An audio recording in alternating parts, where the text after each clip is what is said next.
I'm Arun Sreekumar. I'm a faculty member of the marketing area at IIMA Ahmedabad.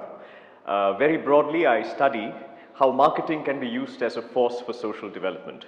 So I'm standing right next to a picture of Ravi Matai, the first director of IIMA Ahmedabad, at Javaja, where he was interacting with leather artisans.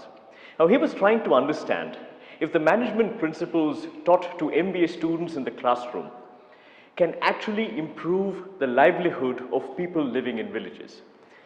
In the same vein, I try to look at whether leadership skills can improve the well-being of people living in low-income contexts. Now, why is that important? One of the very common psychological correlates of poverty and being low literate is low self-efficacy, or lack of confidence in one's own ability of performing well in the social and economic domains. Imparting leadership skills to individuals with low self-efficacy can not only improve their well-being in the short term, but it can also have very positive developmental impacts in the long term. Let me give you a few examples.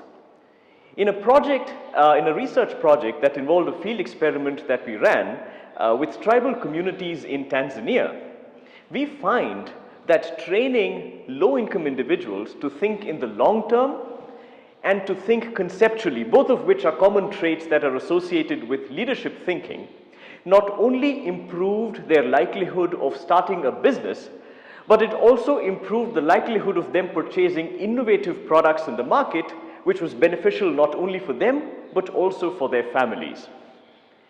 In another project that I'm doing in Madhya Pradesh, we are randomly assigning some individuals who have a history of serially defaulting on loan repayment to become opinion leaders. Now, what does that involve? We are asking these opinion leaders to collect views from the community of why are people unable to repay their loans. Now, this simple intervention of opinion leadership has very positive outcomes. We find that opinion leaders are more likely to repay their loans on time, and they're also more likely to invest this loan on livelihood generation activities such as buying fertilizers, investing this in buying equipment, or maybe starting their own shop. Now, what does all this mean? The main takeaway is that I think it is time we start thinking about how leadership education can be democratized. Now, when we talk of leadership education, the first image it conjures up in our mind is that of a business leader in a large corporate organization. But what I and my co-authors find is that leadership education can have a significant positive impact on individuals living in poverty context and also on their whole communities. So as we embark on a path of becoming self-sufficient or Atmanirbhar, I think we'll have to find creative ways to see how these leadership skills can be imparted to neglected individuals who are living in poverty settings across our country.